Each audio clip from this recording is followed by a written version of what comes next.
নমস্কার বন্ধুরা, শুভ সকাল। আজকে বানাবো কচুর শাক। কচুর শাক শাশুড়ি কেটে দিয়েছে, আমি ধুয়ে ভালো করে ধুয়ে নেওয়ার পর এটাকে সেদ্ধ করতে বসিয়ে দিয়েছি লবণ দিয়ে। এবার কচুর শাকটাকে ঢাকা দিয়ে আমি ভালো করে সেদ্ধ করে নেব। আজকে কচুর শাকটা বানাবো বাদাম আর ছোলা দিয়ে। ছোলা আর বাদামটাকে আমি আগের থেকে জলে ভিজিয়ে রেখেছি। কচুর শাক সেদ্ধ করে জল ঝরিয়ে নেওয়া হয়েছে। কড়াতে সাদা তেল দিয়ে তার মধ্যে শুকনো লঙ্কা, তেজপাতা এবং গোটা জিরে ফোড়নে দিয়েছি।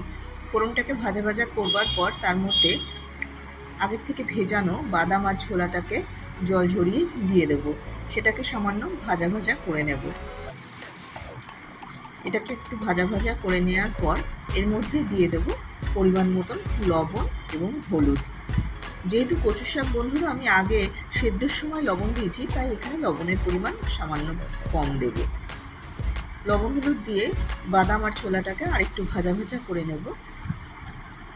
এবার দিয়ে দেব সেদ্ধ করে রাখা কচুর শাকটা। দেখো বন্ধুরা, এক কড়াই কচুর শাক ছিল।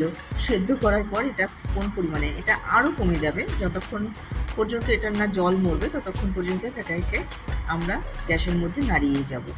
এবার দিয়ে দেবো কেটে রাখা কাঁচা লঙ্কা। ভালো করে এবার এটাকে কষিয়ে নেব। দেখো বন্ধুরা, এখনও কচুর শাকের জল বেরোচ্ছে। কচুর শাক পুরো তৈরি হয়ে গেছে। দেখো বন্ধুরা, যখন কচুর শাক আর কড়াইতে লেগে যাবে না, তার মানে কচুর শাকটা পারফেক্টলি তৈরি হয়ে গেছে এবং এর মধ্যে থাকা জলটাও প্রায় শুকিয়ে গেছে। এটা পুরো খাওয়ার জন্য রেডি হয়ে গেছে। এবার কচুর শাকটাকে একটা প্লেটের মধ্যে বেড়ে নেব। কারা কারা কচুর শাক খেতে ভালোবাসো বন্ধুরা, কমেন্টে অবশ্যই জানিও।